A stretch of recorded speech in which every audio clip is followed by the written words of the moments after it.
Hi. Good morning. Good morning. Hi. This is Arlene. We are in Durian ASEAN now. Hi, Aida, Redza. Hi. Morning. Morning. So this morning we have Aida, Redza calling from Penang. Is it? Yes. Yeah.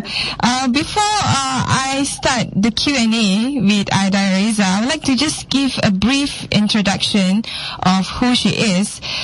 She is one of the most intense and controversial dancers in Malaysia. Her dance has an unmistakable stem of dream, play, resistance, and revolution. Being a very strong advocate for social causes, Aida Redza also focuses on living in everyday existence and environmental new dance, play, and storytelling. So she hopes to promote dance for inclusion and open to all, irregardless of social classes, in which will contribute to healing, harmony, and health. So that's a brief introduction of our world-renowned dancer here, Aida Redza. So I hope you are fine there. Yes, I am. I'm moving around because it's raining terribly in Penang, which is good. Oh, really?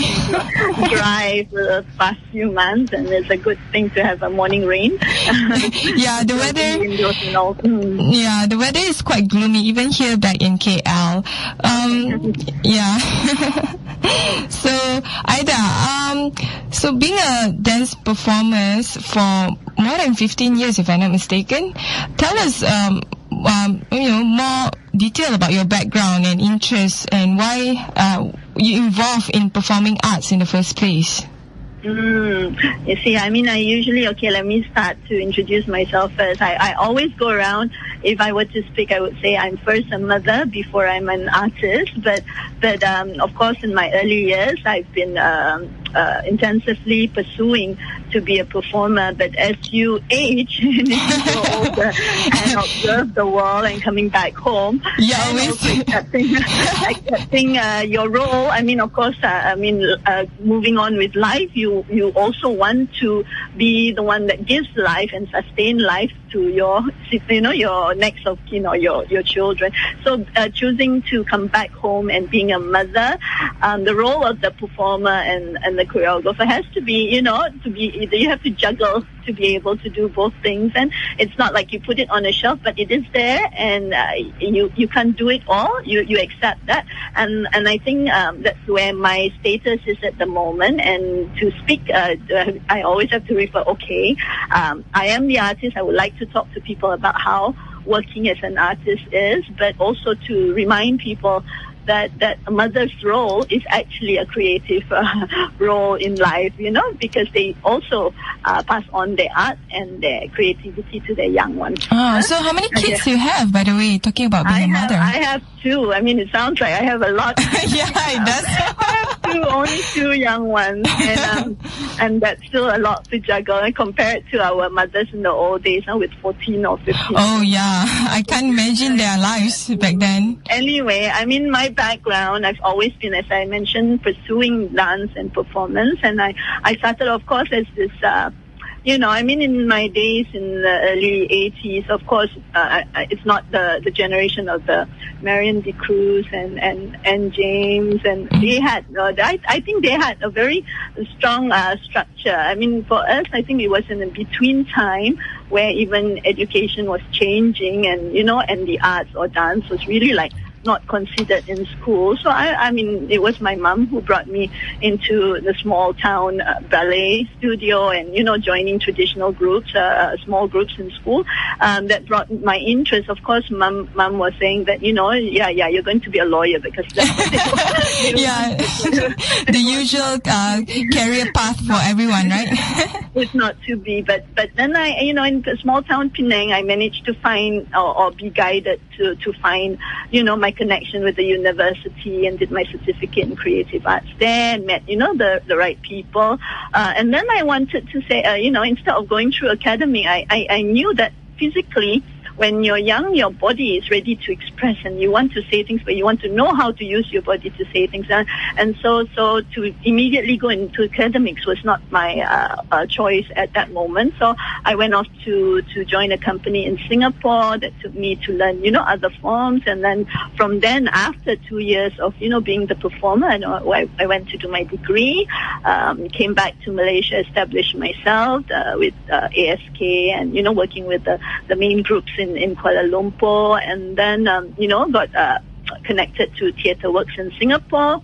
And that was a kind of a change, big transformation in my career with Theatre Works, where dance and theatre was something that I enjoyed very much, and it's something new, because if it's dance, it's purely dance, and it's very rare to have a dancer who would go into physical theatre and physical performance, expressions. I see. And so Theatre Works was a platform for me. I just wondering, when you say it's very rare, that means majority of the dancers, what would they usually pursue? Well, I mean, it's either they would do contemporary dance, they would do either they are ballet dancers who would eventually teach, decide to teach, and then basically traditional dancers, or a multitasking performer who would be able to do all forms of dancing, wow. And teach. Yeah. And very rare that they're able to say, I'm going to, because physical theatre is another movement, another method of performance. Also, I mean, there's several branches, expressive dance, and, and it's a choice of the dancer. It says, okay, I'm going to pursue. It's not about using text, but it's also about giving dramatic content and using, and exploring movement to the max in giving up, those issues through a kind of a content script. I see. Yeah. So anyway, I mean, that was how it was that I went traveling with Theatre Works, and then coming back again, after going to do my master's and coming back. It's so sad that we come back and we need a place to apply, what we've learned and what we've experienced. But depending on where you are, I think Malaysia, in a way, because Kuala Lumpur is like the hub and the center of arts and everything. I mean, and Penang is a smaller town, so it's an extra work to try to make a smaller town city to actually be a space to explore, promote, and That's true as well. I mean, I think actually even the art scene itself in the whole of Malaysia is quite sort of not that obvious, like it doesn't have that kind of presence as what I believe you would expect it. So I was wondering, like, in terms of the current state of the performing arts scene in this country, especially in relation to Penang, how do you view it? Well, I could speak a lot more about Penang because it's a choice to live in Penang. Of course, it's also because my daughter is here, and that was one reason why I came back. I have a daughter from an ex-husband, and so I wanted to be here so that she can have, her contact and access to me. So it was a choice to live in Penang, and since I grew up here, so I can speak specifically more in Penang. It's been blooming, I think, compared to the days when I was here in the early, the mid-96, 90s, the mid-90s to 2000, early 2000. It was much slower at that time. And I think it's great with Georgetown Festival coming out and lots of festivals happening in Penang. It's offering a lot of platforms for artists to create their work in and have it presented. And also there is the Penang Performing Arts Center that opened, I think, 2 years ago. So this is a good development in the art scene here, and a lot of support, of course, from the Penang State, especially with the heritage celebration. It's something for Penang to be proud of, that if you compare, like in Europe, there's always festivals happening, from jazz festival to some summer dance festival and all that. And Penang can be proud that we are able to, the state is able to arrange and organize or have it done in Penang. The only thing, I'm just comparing it to the past when I was here and trying to establish, some kind of studio for contemporary work. It was very difficult. It was hard to sustain because people, it's first coming back to education and exposure of the young people to the arts. If you don't have that as a platform, therefore already, then you're depending on those who have seen, who has exposed, who have learned, but we're not building the new generation again to appreciate the art. So it draws back to that as being lacking in the past, just in schools, Yeah, I would like to highlight when you say education of the young. So I want to know how big or small is in terms of the performing arts schools there. In Penang, I would say the person who was who was we can say the founder, an early founding person to start off Theatre Muda and young people theatre. It was Janet Pillay from University Science Malaysia, and she's a member of the Five Arts Centre, and she was really the driving force to having to develop arts education and education for young people. It wasn't a center or a established academy or a performing arts school in that way, but it was as she was a lecturer at the theatre department in USM, so that was a platform for it to have a foundation, a space to grow and to be organized because of her position there. I think it took her several years before then the state, Penang State, then invested, or the Penang Education Department invested in putting money, and now it has become the Office of Arts Ed in Penang, and it's many years. They're quite well known, and I think the pioneer in Malaysia to have an arts ed office. So although it's not regular school kind of organization where there's everyday space for young people to be educated in the arts, but they go by project basis, and they go towards working with the community in developing teaching young people how to appreciate heritage and oral stories of Penang and Georgetown City via arts.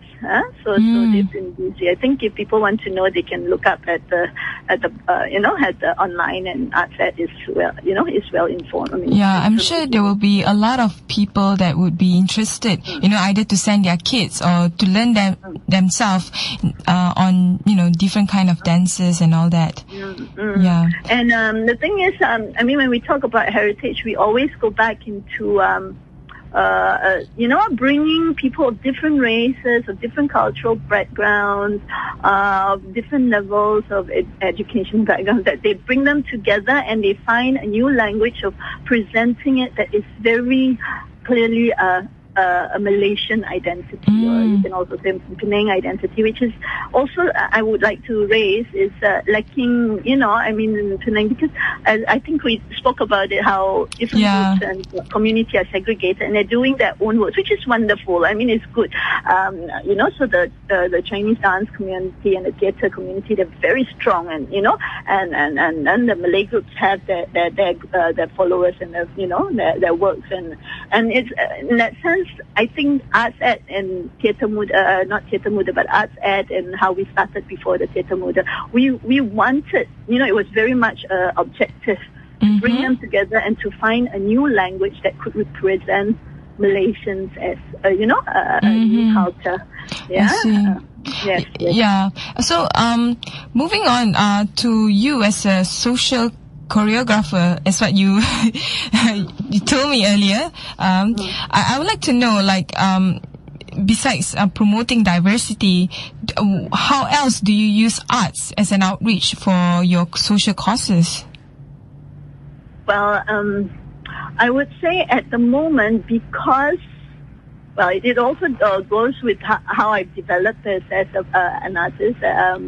At a stage, I would say that I'm also doing pop art. That's my principle. Even though my research was into studying the traditions, the theatre traditions and rituals, and how I could use that as a contemporary performance tool. Today, I still link it to me as a pop, an urban person. Yeah, in my days, and I told you, at that generation, we were not so patriotic. I think. Really?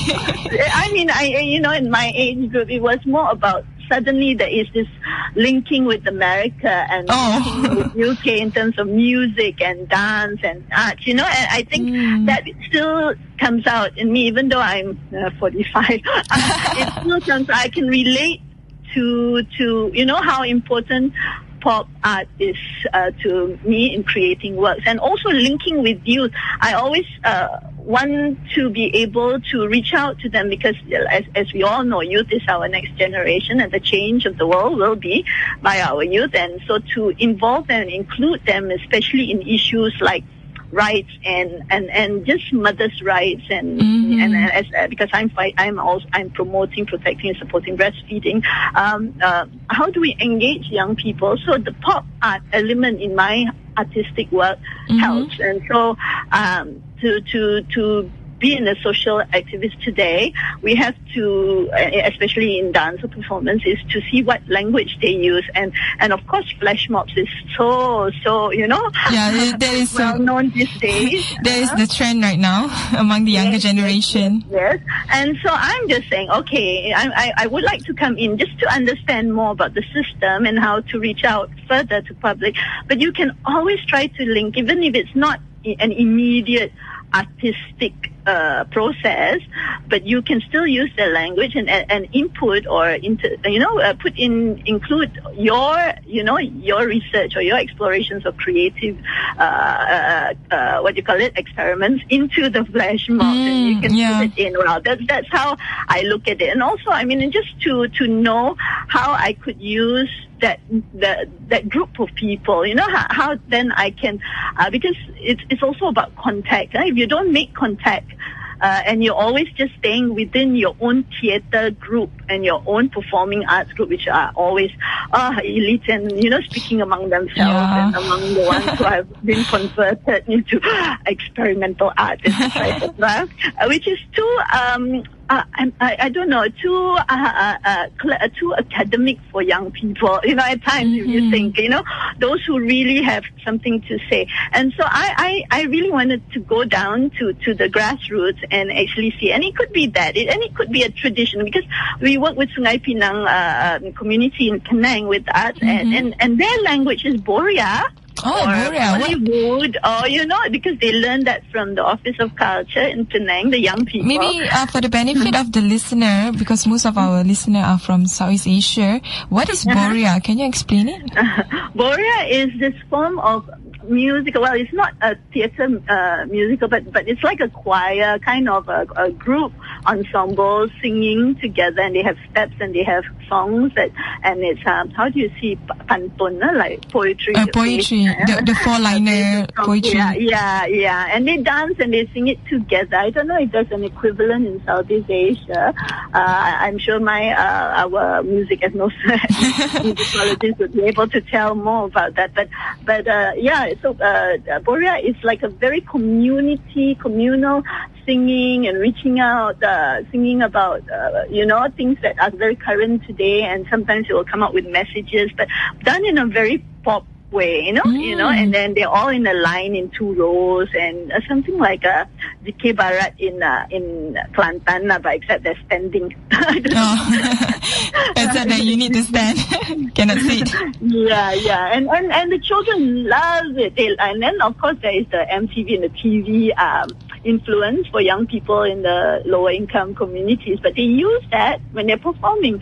So Bollywood is like very important for them. And then therefore, me as an artist, how do I go? Even though I'm so sometimes you're such a snob, and I will not, an artist is always a snob. They're like, I don't want to do things like that. Everyday people art, and we don't do that kind of folk thing. But then it's important, because if you're sending out messages and you want to educate and you want to raise awareness, then you have to learn their language. similar to politics. I mean, you can't make a discussion across the world if you didn't know their language and you didn't know their culture. That's true. What I mean? I mean, Malaysia is such a diverse country, and there are different pockets of people, and not just different culture and races, but also different people coming from different social class, different social understanding as well. That's right. So I mean, me as a social activist, that's where I am at the moment. I'm sure I would like to further develop, maybe taking them out and then making more device plays or dance, where then they learn to appreciate and say, oh, that's another way of also another new way, new creation. We are able to create new culture, new dance, So it's to start off with what they have, and then see how you can, experiment things with them a little bit. Yeah, that's true. And that takes time. It's not an immediate thing, Yeah. So moving forward, you're part of this World Alliance for Breastfeeding Action. So, tell me more about this, because there's the word breastfeeding. Are you advocating certain causes? The thing with the World Alliance for Breastfeeding Action, of course, our keyword is promote, protect, and support breastfeeding. And it's not just the fact that it is about mothers and baby, but it's also the mother's right at work, her maternity protection, her right to work, and also be with the child. And breastfeeding is not just because of health, but it's also about, the development, the bonding, the love that you have with your child. And I mean, the fight actually today is also against the formula milk and industry. Of course, I mean, it started in 1991 in Chanti Declaration that said that, that we should not have industry coming in and influencing mothers, taking away the mother's rights. And for me, that's very important. That's why I got linked in, because to empower women, it's terrible that we had this whole generation where we said, mother, you have no power to sustain the life of your baby, when actually that's the crucial power that women have about giving life. Sustainer, they're a sustainer, they feed the child, and imagine a woman has the power to give birth and also the ability to bring death if they do not sustain the life. And I think that frightened a lot of people, and that's how industry started making formula milk. So we can do without the mother, our babies can, I cannot say do without the mother, we still have to give birth to the kid. But it took away women's power and breastfeeding. What we are advocating, that we want to give them back that right, that they, it's also about the health of the baby, of course, and the health of the mother, because the mother gets back all her strength because she's going through this natural process of feeding, rather than stopping that natural healing by not going through that process of feeding the child. So my role is, because I've been her mother to two kids twice, and at that time I didn't have information of such thing. It was just me as an artist and trying to be different. I have to I have something to park, my social causes. And I was reading, and it was more on books that I find this out. It wasn't through my mom, or imagine in your mother's days already it was formula milk, and you dare not even ask and say, did you feed me, did you breastfeed? Because you didn't especially within our Asian cultures, things like this are quite taboo, Yeah, and we didn't want them to feel guilty about it. So it was all about just me touch and go reading, and I say, okay, that's what I want to do with my two kids. But then at the same time in the hospitals they tell you, but you can mix, it's no problem. You can mix the child because you need to go back to work. So I had no information, and then of course your love for your kid, you want to see that at least you can feed them at least 2 years and more. And then as an artist I had all those challenges, because then there's the in-laws who say, you shouldn't be doing this and traveling and feeding the baby, it's just not the right thing as a mother. And so you're struggling. There was no support. You didn't have space for mother support. Yeah, I mean, I totally agree with you on that, especially when you highlight that women have to go to work, but at the same time they have to care for the child, especially babies, but there's no space for them to do both at the same time. And so sometimes you question, why do women have to work? I mean, of course you have to. I mean, in Asian countries, we have to bring in the income, and, it is just so that we don't earn enough. So both husband and wife have to work. But also there are who says, okay, the husband says, I can work, so you don't have to go out and work. You stay with the kids. But they want to feel like they're contributing to the community a little, So, yeah, I mean, in other countries, they would have spaces for women to have, to care for the child next to their workplace. Yes. Yeah, I'm not sure the state in Malaysia.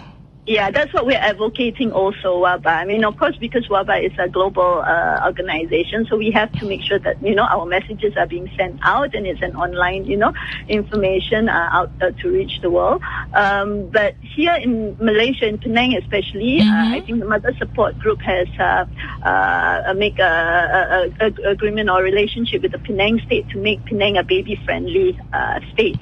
Wow. Malaysia.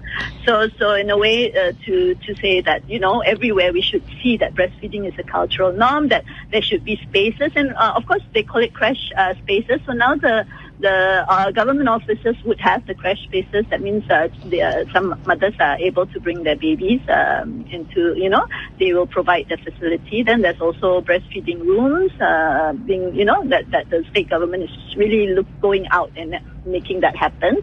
But of course, corporate companies will be difficult or independent. Yeah, difficult for us to convince to do so. But that's one thing that that WABA is trying to advocate, that we should make these facilities for mothers so that they are able to bring their child, to work.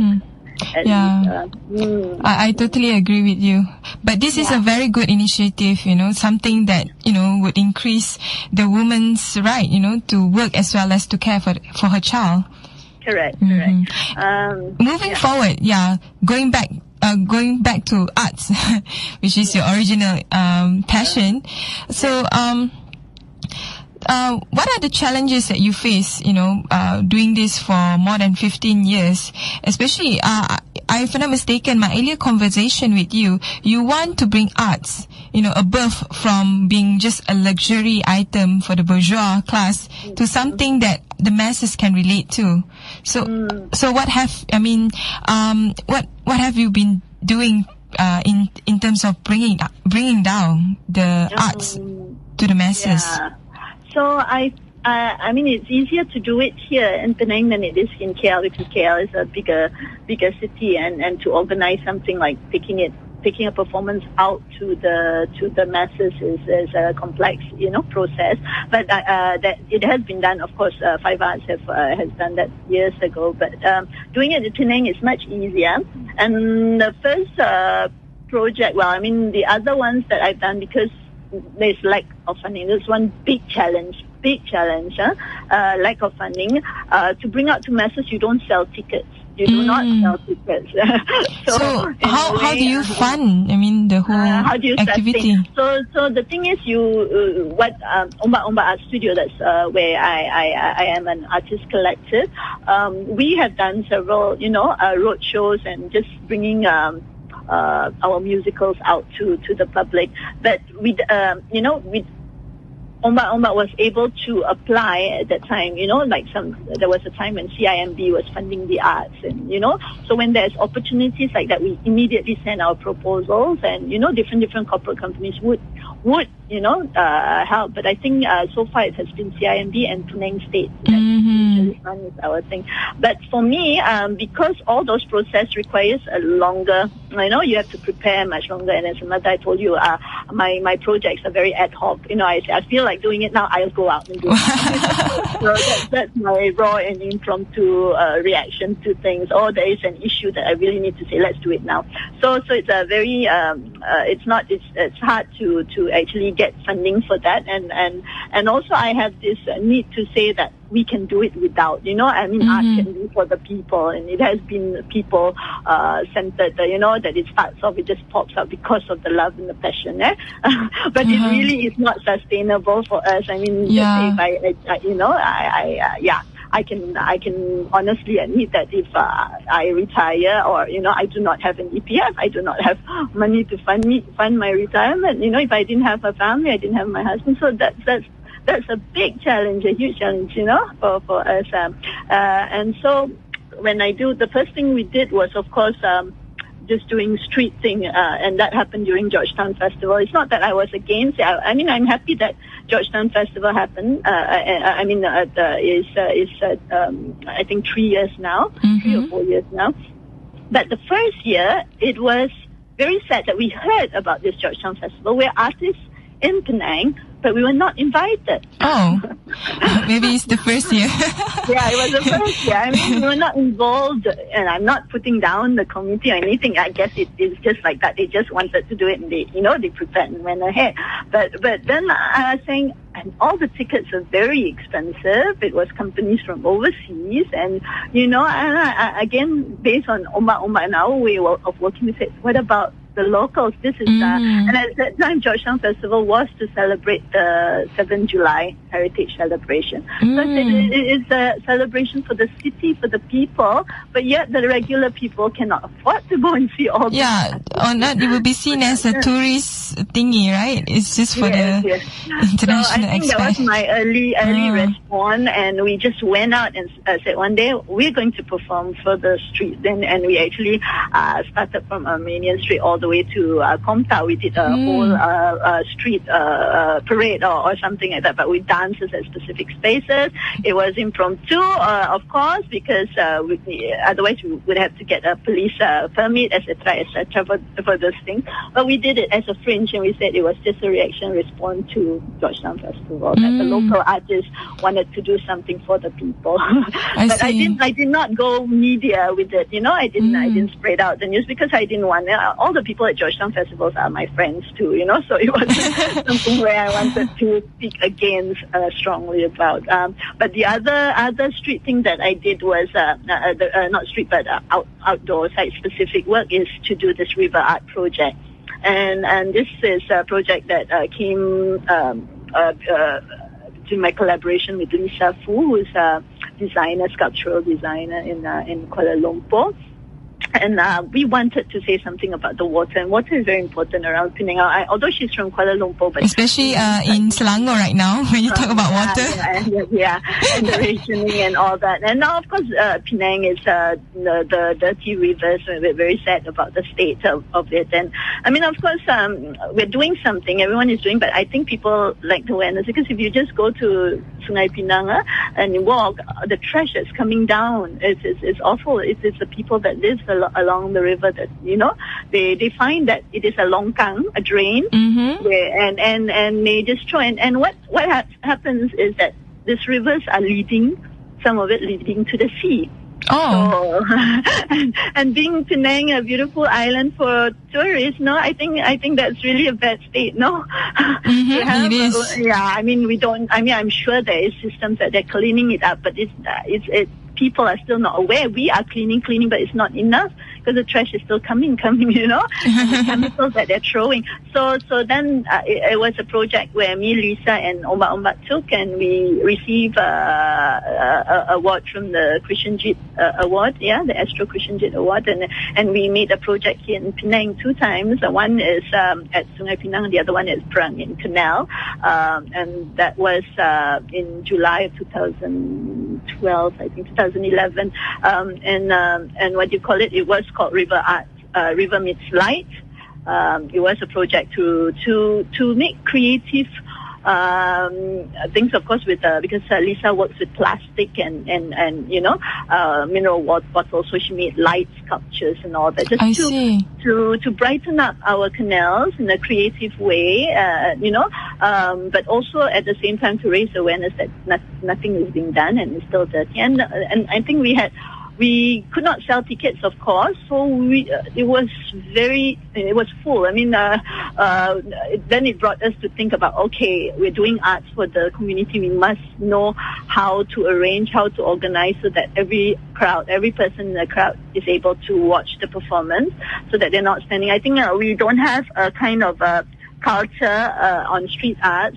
People just will come and gather around you, so then the back people will not be able to see anything. So I think that's where we are still also trying to work out what is the system to keep audiences, at the site and still be able to see this performance. But it was done right directly at the river, and I think it was a very successful project. I can imagine that. It seems to be a very good initiative, especially you care for the nature and environment and all that. Yeah. The only thing is, again, it is funding. I mean, of course, something like that and very ambitious project will need a lot of support of funding, and people who are really advocating for clean river and clean water should come in to support the project too, not just by promoting their cause, but also by investing some amount of money for creative artists to help them to bring out the messages to the mass. Yeah. Yes. Sometimes it's fine to have all these banners and information telling. It's more like people lecturing you about be aware of your treatment to water, etc., or problems. But it's more important when it's interactive. I mean, it's like a hands-on, when you're actually there, you're actually seeing something interactively. I think that kind of pass on message is also relevant. Yeah, especially I agree with you, because the human touch or the human interaction is much more effective than just simply giving a pamphlet. Correct. So River was our next out in the mass kind of work, and then last year we did Bridges in Kaki Lima. It wasn't so much for social cause, but it was still based on young people's perspective of the stories in Penang from the past. It was a nice project because we brought Singaporean dancers, Penang dancers, and Indonesian dancers together, and these three countries are very abang as in brother, country Indonesia, and then there's Singapore. So there is, of course, differences among them also. Although it's political, you can sense it within the dancers too. How they look at each other, how they, how they work with each other. There's a silent, kind of difference between them. I would say sibling rivalry. Would it be? Rivalry, right? So there's a competitive feeling. We have to be good. But that was the project about bringing them in to show that regular public that you can collaborate, you can work together. That brings to my opinion about collaboration. Yeah, and inclusiveness, right? Yes. So that was my just last year project. And then, of course, I did the Pudu Festival, which is in KL. That was nice. I think that was a good project. I don't know if they repeated it again, but I sent a choreography there. And I did a crossroad at Pudu. So it was... Pudu in KL, is it? Yes, we did that. And then, KL has their out in the mass type kind of projects, etc. But yeah, it's not an easy work. It takes a lot of planning, and then because you can plan and you can do it online and talk on paper and all that, but the one that does it physically, that is because your rehearsal space, your time that you can rehearse is all in the evening, because you cannot do it in the hot sun. And so those things are... Our skin is... We need to preserve our skin. Can I be also. Very Asian. Yeah. But I like all those challenges. It drives my work, I think, for me to do this projects. Yeah? Yeah. And so... going back to, I think the last question, which is about arts itself. How has it impact your worldview as a performer, activist, and mother in the long term, especially? Because I know you are very passionate in art, not just for social causes, but as in you're living and breathing art itself. Yeah, I mean, I would say that, of course, overseas, they've got people like Augusta Boel and Eugenio Baba, and there's several groups that are really working towards making art to educate, to change, to move people to do something about things, and that my thought, just here at the moment, is that I would like to see that dance could move a little bit to that, towards that direction, and someone has to take lead to find how to develop this. Well, it's not just about performing arts. I just feel that it is about people. Arts is about people, and and there's so many things that's happening in the world that requires the support of collaborative work. It cannot be you do your thing and I do my thing, and then we hope. It's also about this prayer that we say, praying together for something and reaching for a goal, for peace and unity. Have you heard of the Malaysians? For Malaysians, the walk in the park. That kind. It is something so inspiring, and working together collaboratively. And I think people in politics, they don't. I mean, this fact that we're fighting among each political group is beyond my understanding. I'm just saying, why don't we go back and think? I mean, in a smaller community, they were all working together towards one goal, and dance and arts should do the same thing, which we are. I think it's more the arts that is doing that. To bring people together in collaboration.